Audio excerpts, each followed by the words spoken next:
Good afternoon, YouTube. Hope you're all doing well and a happy new year to you all. If you've survived 2020, then you should definitely give yourself a pat on the back. Unfortunately, others weren't so lucky.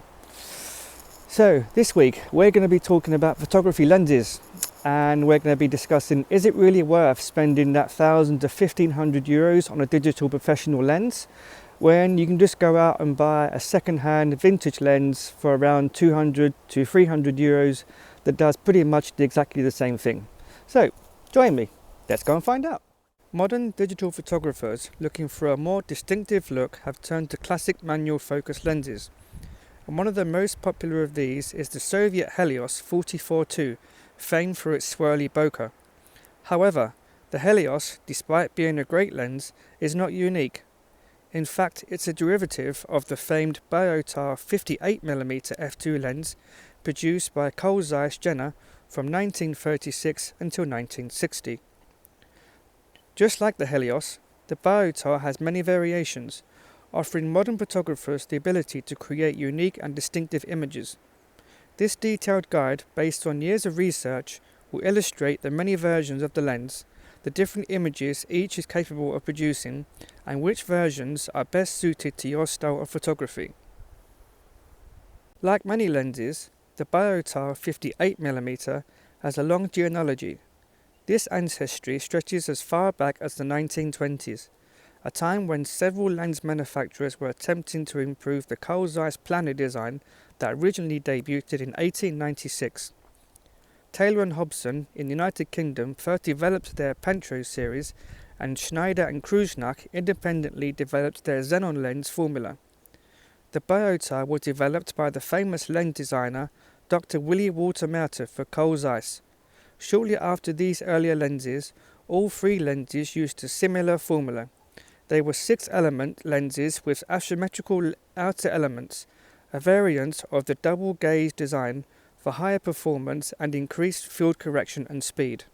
In 1927, the Biotar lens was released as a 50mm f1.4 cinematography lens and as a 58mm f2 version for the 35mm cameras on the 19th of October 1936. It was the standard lens on the famous Kind Night Exactor by Ugi, the most technically advanced 35mm camera made prior to World War II. Creating such a fast lens prior to World War II was one of the greatest feats in the history of optics, since it was designed and built without the use of computers. All of the optics calculations were done by hand by teams of optical technicians. However, it was really the post-war version of the lens that really set the stage for the success of the lens. So here what I have is a Canon 50mm f1.8. 50mm meaning it's quite wide, and the f1.8 means it lets a lot of light in. If you don't know about photography, which I mean if you're watching this channel then you generally do, but I'll explain anyway. So basically 50mm is the same focal length as your eye, which is the width and obviously height. So basically the lower the number, the wider you go. The higher the number, the more distance you get. The same for the aperture. The lower you go, the more light it lets in. The higher the number, the more darker it is. So this lens, it's very cheap. You can buy it brand new on Amazon for around €120, €150. I bought this second hand for €90 a couple of years ago. It's brilliant. It's very sharp. It's very light. It's made of plastic, so don't drop it because it will probably break.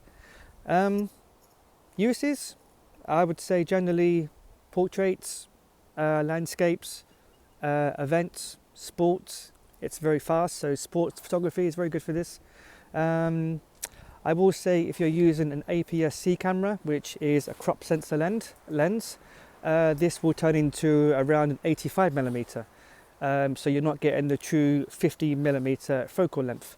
If you want a 50mm focal length, you'll have to drop down to around a 28mm to get the 50mm lens. It sounds confusing, but if you're watching this channel, I'm guessing you generally know about photography. So yeah, I'm very pleased with this lens.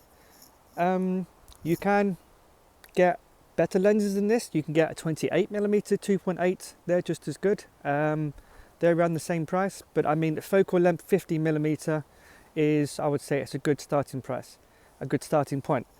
I bought this as a second lens. If you buy your first camera, generally it will come with a kit lens, which is 17-30 or 17-50mm, sorry. And the aperture is around 3.5 to 5.6, and that goes for Canon, for Nikon, Sony, Fujifilm, Pentax. They all start at the same focal length. So that's just a little bit about this lens. Now let's talk about the vintage lens, and I'll show you what you can get. Okay, this is the lens in question. This is the Zeiss Biotar 58mm f2. And I will say it is absolutely built like a tank. It's fully metal. If you drop it, it probably won't break. I've dropped it once by accident, and it just shocked it off. It was just like, whatever. It was produced in Germany in around 1950 to 1956, and back then it would have cost you $250. So if you go back 70 years, that's a lot of money. Amazingly, you can still buy this brand new if you can find it. If you do find it brand new, you'll be paying around $4,500 to $5,000. And you think, well, why would you spend that kind of money? I mean, you can buy it secondhand on the used market, and they're going for around $300 to $600.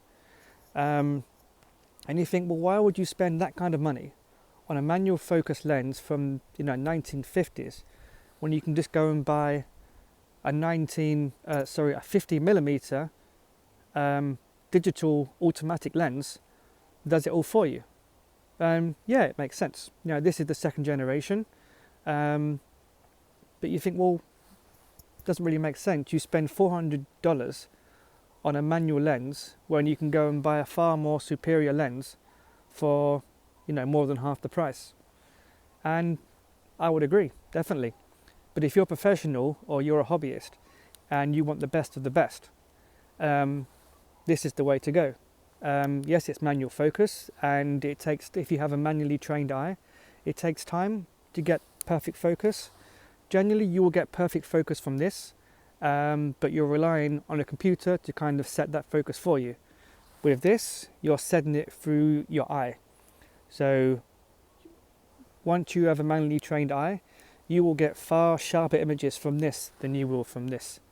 I'll show you some images in a minute, and I'll let you decide for yourself. It's just bomb-proof.